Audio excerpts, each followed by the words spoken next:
ప్రభువైన యేసుక్రీస్తు నామంలో అందరికీ వందనాలు. ఈ 5వ రోజు మన యొక్క అంశంగా బర్తలోమయస్ జిగెన్బర్గ్ యొక్క జీవితాన్ని గురించి మనం ధ్యానించుకున్నాం. బర్తలోమయస్ జిగెన్బర్గ్ ఈయన జర్మనీ దేశానికి చెందినటువంటి వ్యక్తి. జూలై 10వ తారీఖు 1682 సంవత్సరంలో ఈయన జన్మించాడు. ఈయన తన చిన్న వయసులోనే తల్లిదండ్రులను కోల్పోయారు. కేవలము 10 ఇయర్స్ ఏజ్లోనే ఈయన యొక్క తల్లి గారు చనిపోయారు.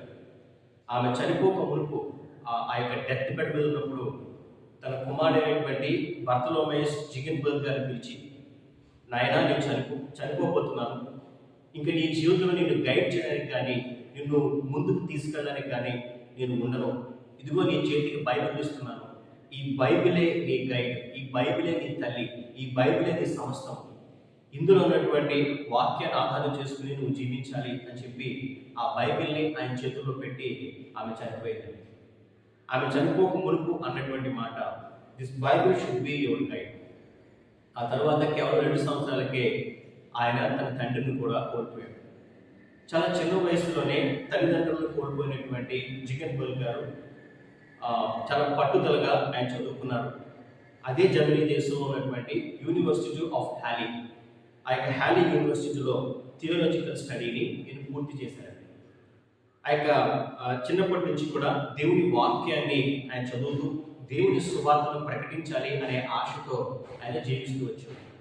ఆ తర్వాత దేవుని కొరకు నీతిగా యథార్థంగా సేవ చేసేటువంటి సేవకులు రావాలి అనే ఉద్దేశంతో కొంతమంది ఈ యొక్క ప్రొటెస్టెంట్ ఉద్యమకారులు, అందులో ప్రాముఖ్యంగా మార్టిన్ లూథర్ గారి స్ఫూర్తితో నింపబడిన వాడు ఈ బర్తలోమయస్ జిగెన్బర్గ్. అప్పట్లో ఉన్నటువంటి ఈ క్యాథోలిక్ సంఘాలు ఈ యొక్క పోప్స్ వ్యవస్థను వారు తీవ్రంగా వ్యతిరేకించేవారు. ఎందుకంటే వారు దేవుని వాక్యానికి విరుద్ధంగా ఆ యొక్క ఆచార వ్యవహారాలు కానివ్వండి, లేకపోతే కేవలము వారు మాటల ద్వారానే సేవ చేస్తున్నారు అనే ఉద్దేశంతో, ఇలా కాదు, నీతిగా యథార్థంగా అందరూ సమానమే అనే రీతిలో దేవుని సువార్తను ప్రకటించాలి అని చెప్పి అప్పట్లో మార్టిన్ లూథర్ గారు చాలా గొప్ప ఉద్యమాన్ని చేశారు. ఆ ఉద్యమ స్ఫూర్తితో ఈ యొక్క బర్తలోమయస్ జిగెన్బర్గ్ గారు నింపబడి ఆ విధానంలోనే ఆయన నడిచేవారు. ఆ తర్వాత ఈయన భారతదేశానికి ఒక ఫస్ట్ ప్రొటెస్టెంట్ మిషనరీగా కూడా రావడం జరిగింది. అప్పట్లో భారతదేశాన్ని పరిపాలిస్తున్నారు డానిష్ గవర్నమెంట్. బ్రిటిష్ వారు మన భారతదేశానికి రాకమునిపే భారతదేశాన్ని డెన్మార్క్ చెందినటువంటి ఆ యొక్క డానిష్ గవర్నమెంట్ రాజు, ఆ యొక్క డానిష్ గవర్నమెంట్ వారు పరిపాలించారు. ఈ డానిష్ గవర్నమెంట్ యొక్క రాజు ఒక ఆర్డర్ని పాస్ చేశాడు. అదేంటంటే, ఎవరైనా వేరే వ్యక్తులు, వేరే దేశం చెందిన వ్యక్తులు భారతదేశం వచ్చి దేవుని సువార్తను ప్రకటించాలి అని అనుకుంటే వారికి మేము పర్మిషన్ ఇస్తున్నాము అని చెప్పి ఎప్పుడైతే ఆయన ఆర్డర్ పాస్ చేశాడో, ఈ ఆర్డర్ని గురించి తెలుసుకున్నటువంటి ఈ యొక్క బర్తలోమయస్ జిగెన్బర్గ్ గారు వెంటనే అప్లికేషన్ పెట్టుకున్నారు. ఎస్, నేను వద్దాం అనుకుంటున్నాను, ఇఫ్ యు పర్మిట్, నేను వచ్చి దేవుని సువార్తను ప్రకటిస్తాను అన్నప్పుడు ఆ డానిష్ గవర్నమెంట్ యొక్క రాజు కూడా ఆ యొక్క పర్మిషన్ని యాక్సెప్ట్ చేస్తారు. ఆ యొక్క యాక్సెప్ట్ చేసినటువంటి పేపర్స్తో ఈయన భారతదేశానికి ప్రయాణం అయ్యాడు.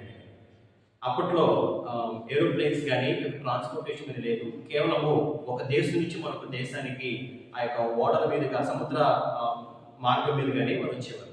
ఈయన తమిళనాడు ఆ స్టేట్లో మద్రాస్ ప్రాంతంలో ఉన్నటువంటి ఆ యొక్క ట్రాంకిబర్ అనేటువంటి ఓడల రేపు ట్రాంకిబర్ సీ పోర్ట్కి ఈయన వచ్చారండి.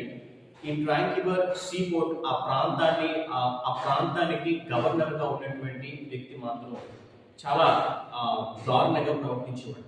ఎందుకంటే ఈ యొక్క డానిష్ గవర్నమెంట్కి సంబంధించినటువంటి ఆర్డర్స్ ని కూడా ఈయన సరిగా యాక్సెప్ట్ చేసేవాడు కాదు, సరిగా ఫాలో అయ్యేవాడు కాదు, చాలా దుర్మార్గంగా ప్రవర్తించేవాడు.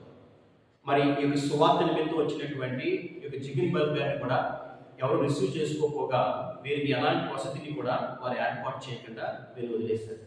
కొన్నాళ్ళ పాటు అలాగే ఇబ్బంది పడుతున్నటువంటి ఈ యొక్క జిగెన్బర్గ్ గారి దగ్గరికి ఒక డానిష్ ఆఫీసర్ వచ్చి, అయ్యా, మీ దేశానికి వెళ్ళేటువంటి ఓడ రేపు సిద్ధంగా ఉంది, కాబట్టి నా మాట విని మీరు ఆ ఓడ ఎక్కి మీ దేశానికి వెనక్కి వెళ్ళిపోండి. ఇప్పుడున్నటువంటి గవర్నర్ మీకు ఎలాంటి ఫెసిలిటీస్ని ప్రొవైడ్ చేయడు, మీకు ఎలాంటి వసతులను ఏర్పాటు చేయడు, మీరు చాలా ఇబ్బంది పడతారు, మీరు చనిపోతారు అని చెప్పి అన్నప్పుడు జిగన్ బర్గర్ అనేటువంటి మాట, నేను చనిపోవడానికి వచ్చాను, ఐఎమ్ రెడీ టు డై, అంతే తప్ప వెనక్కి వెళ్ళే పరిస్థితి లేదని చెప్పి జిగన్ బర్గర్ ఖచ్చితంగా చెప్పేశారండి.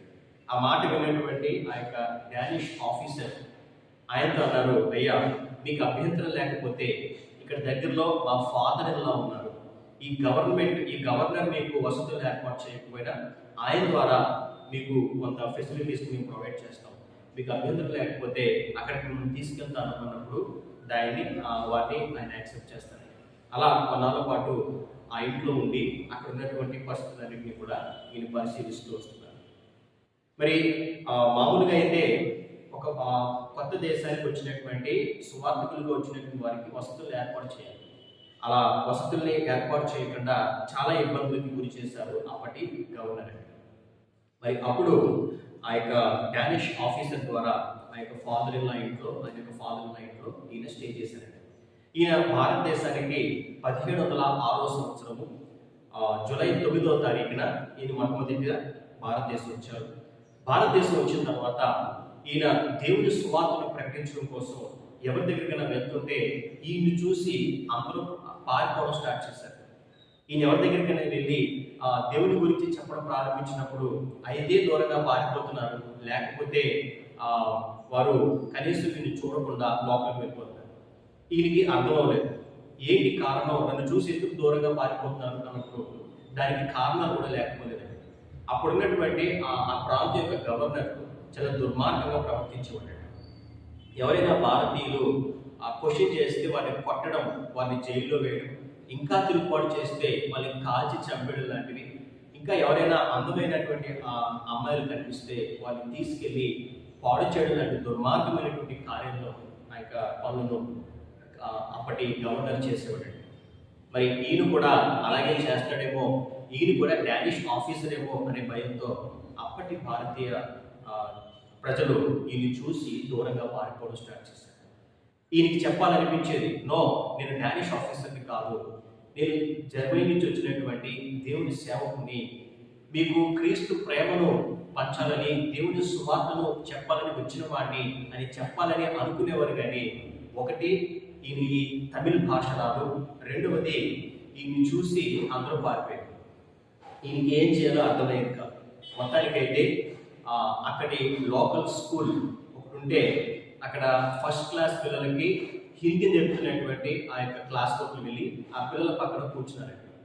అప్పట్లో బ్రాహ్మణ్ టీచర్స్ ఆ యొక్క టీచింగ్ చేసేవారు. అప్పుడు అలా వెళ్ళి పిల్లల పక్కన కూర్చున్నప్పుడు ఆ టీచర్ ఆశ్చర్యపోయి, అయ్యా మీరేంటి ఈ స్కూల్లో పిల్లల పక్కన కూర్చోవడం ఏంటంటే, లేదు నాకు తమిళ్ నేర్పండి, నేను తమిళ్ నేర్చుకోవాలనుకుంటున్నాను అని అడిగాడు. మరి ఇప్పట్లాగా అప్పట్లో పిల్లలకి స్లేట్స్ కానీ, స్లేట్ పెన్సిల్స్ కానీ, చాక్ పీసులు కానీ ఏమీ లేవు. అప్పట్లో ఎలా చదువు చెప్పేవారంటే, కింద ఇసుకంతా వేసేసి శాండ్ వేసి ఆ శాండ్ మీదే ఆ యొక్క అఆల్ని రాయించేవారు. ఈయన కూడా అలాగే ఆ ఇసుక మీద తమిళ్ అఆల్ని ఈయన నేర్చుకోవడం స్టార్ట్ చేశాడు. విదిన్ 6 monthsలోనే ఈయన తమిళ్ భాషను పూర్తిగా నేర్చుకున్నాడు. ఆ తర్వాత ఆగస్టు 14, 1707వ సంవత్సరంలో మొట్టమొదటిసారి భారతదేశంలో తమిళ్ భాషలోనే ఈయన దేవుని సువార్తను ప్రకటించడం మొదలుపెట్టాడు. మరి ఆ యొక్క తమిళ చరిత్రలోనే ఒక ఫారినరు ఆ యొక్క తమిళనాడు ప్రాంతానికి వచ్చి వారి సొంత భాషలో, అంటే తమిళ భాషలో దేవుని సువార్త ప్రారంభించడం అనేది జిగన్ బర్గ్ ఈయన ద్వారానే సాధ్యమైంది. ఆ తర్వాత ఈయన ఎప్పుడైతే యేసుక్రీస్తు ప్రభువుని గురించి ప్రకటిస్తూ వస్తున్నారో ఆ మాటలు వింటున్నటువంటి ఆ ప్రజల్లో ఒకరోజు ఈయన దగ్గరకు వచ్చి, అయ్యా ఇప్పటి వరకు మేము శిక్షించే దేవుడి గురించి విన్నాం, కానీ మొదటిసారి క్షమించే దేవుడి గురించి, కనికరం చూపే దేవుడి గురించి వింటున్నాము అని చెప్పారండి. ఆ విధంగా ఈయన దేవుని సువార్తను ప్రకటిస్తూ వస్తున్నారు. ఒకరోజు ఒక పేటలో ఈయన ఒక ఇంటికి వెళ్ళి అక్కడ ఉన్నటువంటి ఒక పాప, ఆ పాప యొక్క తండ్రిని అడుగుతున్నాడంట, అయ్యా మీకు అభ్యంతరం లేకపోతే మీ అమ్మాయికి నేను ఎడ్యుకేషన్ చెప్పాలనుకుంటున్నాను, చదువు చెప్పాలనుకుంటున్నాను అని అంటే ఆ తండ్రి అన్నాడు, అదేంటది, మా పాపకి మీరు చదువు చెప్తే మా పరువు ఏమవుతుంది అని అన్నాడు. ఈయనకి అర్థం అవ్వలేదు. అదేంటండి మీ పాప బాగా చదువుకుంటే మీ పరువు పోతుందా, అదేంటంటే మరి అంతే కదా, మరి ఆడపిల్లలంటే ఇంట్లో బాగా పరువు నేర్చుకోవాలి, ఆ తర్వాత ఆమెకు చక్కగా వివాహం చేయాలి, వారు చక్కగా బిడ్డలు కనాలి. ఇంతే కదా ఆడపిల్ల అంటే. ఆమె చదువుకుంటే మా పరువు పోతుంది అన్నప్పుడు జిగిన్ బర్గర్ అన్నారు, అయ్యా మీరు తప్పుగా ఆలోచిస్తున్నారు. పురుషులు స్త్రీలు వేరు వేరు కాదు, ఎక్కువ తక్కువ కాదు, అందరూ సమానమే. వారు చదువుకోవడం చాలా అవసరము అని చెప్పి వారిని ఎంతో బ్రతిమాలి, ఎంతో రిక్వెస్ట్ చేసి ఆ పిల్లలందరినీ కూడా సమకూర్చి వారికి చదువు చెప్పడము ఆయన ప్రారంభించాడు. అందులో ముఖ్యంగా ఆయన ఆ యొక్క చిన్న పిల్లలకు, ఆ యొక్క ఆడపిల్లలకు ఎక్కువగా ఆయన ఎడ్యుకేషన్ ఇవ్వడానికి ఆయన ప్రయాసపడేవాడు.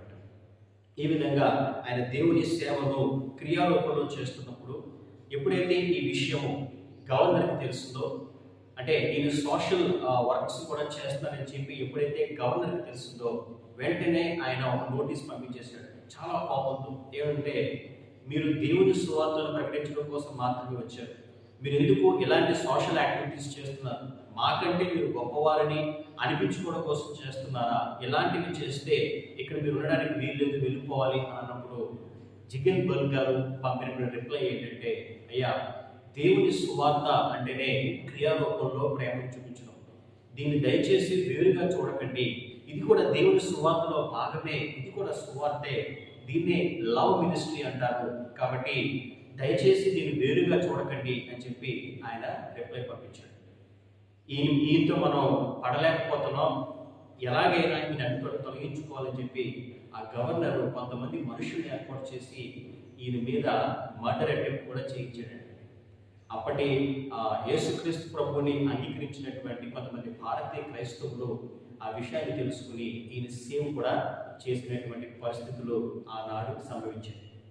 ఈ విధంగా ఎన్నో శ్రమల మధ్య, ఎన్నో ఇబ్బందుల మధ్య ఈ యొక్క జిగిన్ బర్గ్ గారు భారతదేశంలో తమిళనాడు ప్రాంతంలో దేవుని సువార్తను ప్రకటిస్తూ వస్తున్నారు.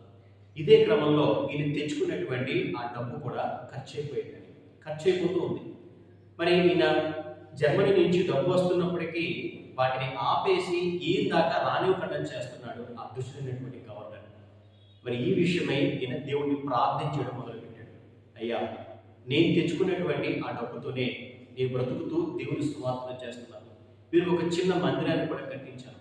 ఇప్పుడు నా దగ్గర డబ్బు అయిపోతుంది, నా లివింగ్కి కూడా కష్టమైపోతుంది ప్రభువా, సహాయం చేయి అని దేవుణ్ణి ఆయన ప్రార్థిస్తూ వస్తున్నాడండి. ఒకనొక రోజున జర్మనీ దేశం నుంచి ఒక ప్రత్యేకమైన టీం భారతదేశానికి, ఈ తమిళనాడు ప్రాంతానికి జిగిన్ బర్గ్ గారిని వెతుక్కుంటూ వచ్చిందండి. ఏమంటే మీరేనా అంటే, అవునండి నేనే. జిగిన్ బర్గ్ అంటే యూనివర్సిటీ ఆఫ్ హ్యాలీ, ఆ యొక్క హ్యాలీ యూనివర్సిటీ నుంచి ఒక ప్రత్యేకమైన టీంగా మేము వచ్చాం మీకు సహాయం చేయడానికి. ఇదిగో కొంత ఫండింగ్ మీకు ఇవ్వడానికి, మీరు దేవుని సేవ చేస్తారని మాకు తెలిసింది అని చెప్పి ఆ డబ్బుని ఆయనకి ఇచ్చి వారు వెళ్ళిపోయారు. ఆ డబ్బులతో జిగిన్ బర్గ్ గారు దేవుని సువార్తను అద్భుతంగా ఆయన చేస్తూ వస్తున్నాడు. అదే విధంగా సోషల్ వర్క్స్ని కూడా ఆయన చేస్తూ వస్తున్నాడు. ఇదే క్రమంలో ఆయన నూతన నిబంధన గ్రంథాన్ని, అంటే బైబిల్లో న్యూ టెస్టిమెంట్ని మొట్టమొదటిసారి తమిళ్ భాషలోకి ఆయన తర్జుమా చేశారు. తమిళ్ భాషలోనికి న్యూ టెస్టిమెంట్ని మొట్టమొదటిసారి ట్రాన్స్లేట్ చేసిన వ్యక్తిగా జిగిన్ బర్గ్ గారు నిలిచారు. ఆ యొక్క తమిళ్ భాషలో ఈయన ఎంతలా నేర్చుకున్నారంటే, ఆ యొక్క Tamil to English to Tamil dictionary కూడా రాసేంత విధంగా ఆయన ఆ భాషను నేర్చుకున్నారు. ఈ విధంగా ట్రాన్స్లేట్ చేస్తున్నారని చెప్పి ఎప్పుడైతే మరలా ఈ గవర్నమెంట్ తెలిసిందో, చాలా కోపంతో, ఆవేశంతో ఈయన ఎలాగైనా హింసించాలనే ఉద్దేశంతో ఈయన్ని తీసుకెళ్లి జైల్లో పడేశారు. ఈయన్ని జైల్లో వేసినప్పటికీ ఆ యొక్క సెల్లో కూడా ఈయన ట్రాన్స్లేషన్ వర్క్స్ చేసుకుంటూ వస్తున్నాడు. ఆ యొక్క ఇంగ్లీష్ టు తమిళ్ ట్రాన్స్లేషన్ చేసుకుంటున్నాడు. తను తెచ్చుకున్నటువంటి ఆ పేపర్స్ అయిపోయిన తర్వాత ఆ జైలు అధికారులతో ఆయన అంటున్నాడంట, అయ్యా మీరు నాకు భోజనం పెడుతున్నారు కదా, నాకు భోజనం వద్దు, నాకు కొన్ని పేపర్స్ ఇవ్వండి, నాకు కొన్ని వైట్ పేపర్స్ ఇవ్వండి, నేను ట్రాన్స్లేషన్ చేయాలి, నేను దేవుని సువార్తను అనేక మందికి పంచాలి అని అన్నప్పుడు వారు ఎంతో దుర్మార్గంగా, అన్యాయంగా వారు అన్నటువంటి మాట, నీకు భోజనం పెట్టావు, నీకు పేపర్స్ వైపు, నువ్వు ఇలాగే ఆకలితో చావు అని చెప్పి ఎంతగానో ఆయన హింసించారండి. ఆ తర్వాత కొన్ని దినాలకి ఆయన రిలీజ్ అయ్యాడు. రిలీజ్ అయిన తర్వాత ఆయన దేవుని సువార్తను కొనసాగిస్తూ వస్తున్నాడు. ఈయనకున్నటువంటి అలవాటు ఏంటంటే డైరీ రాయడం. ప్రతిరోజు జరిగేటువంటి ఆ సంఘటనలను ఆ యొక్క డైరీలో నోట్ చేసుకోవడం, వాటన్నింటినీ కూడా జర్మనీ దేశానికి, అదేవిధంగా ఇంగ్లాండ్ దేశానికి పోస్టల్ ద్వారా ఈయన లెటర్స్ పంపించేవారట. అక్కడ జరుగుతున్నటువంటి ఆ యొక్క సేవల గురించి, అక్కడ ఉన్నటువంటి ఆ యొక్క నీడ్స్ గురించి ఆ యొక్క మిషనరీస్కి, ఆ యొక్క ఇంగ్లాండ్ దేశంలో జర్మనీలో ఉన్నటువంటి ఆ యొక్క మిషనరీస్కి ఈయన ఉత్తరాలు పంపించారు. ఈ ఉత్తరాన్ని చదువుతున్నటువంటి ఆ యొక్క ఇంగ్లాండ్ దేశంలో వాళ్ళు ఏం చేశారంటే, మొట్టమొదటిసారి ఒక ప్రింటింగ్ మిషన్ని విలియం కేరీ గారి కంటే ముందే తమిళనాడు ప్రాంతానికి ఈ జిగెన్బర్గ్ దగ్గరికి, ఈ యొక్క బర్తలోమయస్ జిగెన్బర్గ్ దగ్గరికి మొట్టమొదటిసారి వారు పంపించడం జరిగింది. ఆ తర్వాత ఈయన ట్రాన్స్లేషన్ పూర్తి చేసి ఆ న్యూ టెస్టమెంట్ అందరికీ కూడా తమిళ భాషలోకి ఈయన ట్రాన్స్లేట్ చేసి అందరికీ కూడా ఆ కాపీస్ని ఈయన పంచిపెట్టడం మొదలుపెట్టాడు. ఎప్పుడైతే ఈయన దేవుడి సువార్తను ఈ విధంగా చేస్తున్నాడో చర్చ్ ఓవర్ఫ్లో అయింది. అనేక మంది యేసుక్రీస్తు ప్రభువుని విజరక్షకునిగా అంగీకరించి అనేక మంది ఆ యొక్క చర్చ్ కావడం స్టార్ట్ చేశారు. అక్కడ ఆ చర్చ్లో ప్లేస్ కూడా సరిపోనంతగా అనేక మంది దేవుణ్ణి అంగీకరిస్తూ వచ్చారు. ఆ తర్వాత ఇది సరిపోవట్లేదు, ఇంకా పెద్ద చర్చ్ మనం కట్టాలి. అలా కట్టాలి అని అంటే డబ్బులు కావాలి. డబ్బులు కావాలి అని అంటే ముందు నేను జర్మనీ దేశం వెళ్ళి అక్కడ ఉన్నటువంటి వారిని ఫండ్స్ రైజ్ చేసి కొన్న పరిస్థితి వారికి తెలియపరిచి నేను ఫండ్స్ తీసుకొస్తాను అని అనుకుని, మరి ఇలా వెళ్ళాలి అని అంటే మరలా గవర్నర్కి పర్మిషన్ కావాలి. మరి ఈ గవర్నర్ దగ్గరికి ఎన్నిసార్లు అప్లికేషన్ రాసినా ఆ గవర్నర్ ఏ మాత్రం కూడా ఈయన యొక్క రిక్వెస్ట్ని యాక్సెప్ట్ చేయట్లేదు, వెళ్ళడానికి ఒప్పుకోవట్లేదు. ఇలా కాదని చెప్పి ఒక రోజున ఈయనే ఫేస్ టు ఫేస్ ఆ గవర్నర్ని కావడానికి వెళ్ళినప్పుడు ఆయనతో అన్నాడు, ఈయన బర్తలోమయస్ జిగెన్బర్గ్ గారు మాట్లాడుతున్నారు. ఏమనంటే, అయ్యా మీరు నన్ను ఎంత ద్వేషించినా, నా మీద మీరు ఎంత కోపంతో ఉన్నా, నన్ను హింసించినా, జైల్లో వేసినా, స్టిల్ ఐ లవ్ యూ. నేను ఇంకా మిమ్మల్ని ప్రేమిస్తున్నానండి. దయచేసి దీన్ని ఆటంకపరచకండి, నన్ను వెళ్ళడానికి నాకు పర్మిషన్ ఇవ్వండి అన్నప్పుడు మరి ఏమేదో తెలియదు. ఆ గవర్నర్ వెంటనే ఆ పర్మిషన్ వెంటనే యాక్సెప్ట్ చేసి ఈయన వెళ్ళడానికి ఆయన ఓకే చెప్పాడు.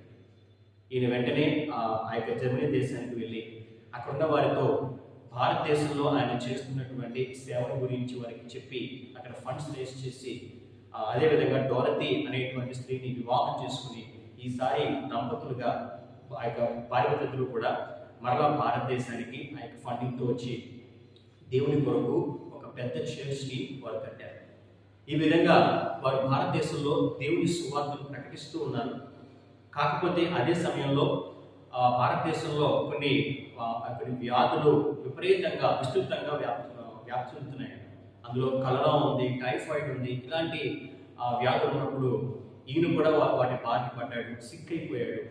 కేవలము 37 సంవత్సరాల వయసులోనే ఫిబ్రవరి 23వ తారీఖు 1719 సంవత్సరం 1719 ఇయర్లో ఈయన ప్రభునందు నిద్రించాడు.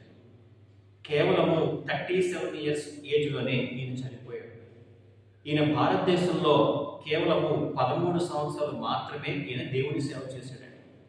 కానీ ఈయన చేసినటువంటి 13 సంవత్సరాల సేవా ఫలం ఎంతో గొప్పది. ఈయన ఎన్నో వాటిని ప్రారంభించాడు. అందులో కొన్నిటిని మీతో పంచుకోవాలని ఇష్టపడుతున్నాను. అవి తమిళనాడు ప్రాంతంలో మొట్టమొదట ప్రింటింగ్ ప్రెస్ని తీసుకొచ్చాడు. అందులో పేపర్ అవసరం కాబట్టి అక్కడే ఒక మినీ పేపర్ మిల్లు కూడా ఆయన స్టార్ట్ చేశాడు. ఈ యొక్క స్త్రీలకందరికీ కూడా ఏదో ఒక ఉపాధి ఉందనే ఉద్దేశంతో ఒక టైలరింగ్ యూనిట్ని కూడా ఆయన ప్రారంభించాడు. దాంతోపాటు అనాథ పిల్లలకు ఆ యొక్క చిల్డ్రన్ హోమ్ని ఈయన ప్రారంభించాడు. ముఖ్యంగా ఆడపిల్లలకు ఈయన స్కూల్స్ని స్టార్ట్ చేశాడు. ఆడపిల్లలు చదువుకోవాలి, ఆడపిల్లలు చదువుకోవడం చాలా అవసరము అనే ఉద్దేశంతో ఆ యొక్క ఆడపిల్లలకి ఈయన స్కూల్ స్టార్ట్ చేశాడు. ఇప్పుడు గవర్నమెంట్స్ అన్నీ కూడా గవర్నమెంట్ బడులు చదువుకునేటువంటి బిడ్డలకు మిడ్ డే మీల్స్ పెడుతున్నాయి కదండి. ఆ మిడ్ డే మీల్స్ని ప్రారంభించిన వ్యక్తి బర్తలోమయస్ జిగెన్బర్గ్. ఆ యొక్క మిడ్ డే మీల్స్ని ప్రారంభించింది అనండి. పిల్లలు చదువు చెప్తారంటే రావట్లేదని చెప్పి, బాబు మీకు ఒక పూట భోజనం పెడతాను వస్తారా చదువుకోవడానికి అంటే, ఆ యొక్క గ్రామాల్లో పిల్లలందరూ కూడా అందరూ వచ్చేసేవారంట. పోలే భోజనం పెడతానని చెప్పి అలా వారికి ఒక పూట భోజనం పెట్టి వారి చదువు చెప్పినటువంటి వ్యక్తి జిగెన్బర్గ్ అండి. ఆ తర్వాత ఇంకా మనం చూస్తే ఫస్ట్ తమిళ్ డిక్షనరీని, ఫస్ట్ తమిళ్ గ్రామర్ బుక్ని, ఫస్ట్ తమిళ్ టెక్స్ట్ బుక్ని ప్రారంభించినటువంటి వ్యక్తి. ఇంకా ఇండియాలో ఫస్ట్ ప్రొటెస్టెంట్ చర్చ్ కట్టినటువంటి వ్యక్తి కూడా జిగన్ బర్గర్. ఇంకా మనం చూస్తే ఫస్ట్ థియోలాజికల్ కాలేజ్ ప్రారంభించినటువంటి వ్యక్తి బర్తలోమేయస్ జిగన్ బర్గర్. ఈ విధంగా ఆయన భారతదేశంలో సేవ చేసినటువంటి ఆ 13 సంవత్సరాల్లోనే అనేకమైనటువంటి సేవా కార్యక్రమాలు, ఆ యొక్క సోషల్ వర్క్స్ని ఈయన చేస్తూ దేవుని సువార్తను ప్రకటిస్తూ అక్కడ ఉన్నటువంటి ఆ ప్రజలకు చక్కని మందిరాన్ని ఏర్పరిచి దేవుని సువార్తను ఆయన చేస్తూ వచ్చారండి. ఈయన జీవితం ధ్యానించుకోవడం నిజంగా మనకి ఎంతో ఆశీర్వాదకరం. అనేక మంది యవ్వనస్తులకు, అనేక మంది సువార్థికులకు, అనేక మంది విశ్వాసులకు ఈయన ఎంతో మాదిరికరంగా, ఒక స్ఫూర్తిగా ఈయన ఇచ్చాడు. కాబట్టి ఇదండి బర్తలోమేయస్ జిగన్ బర్గర్ యొక్క జీవితం.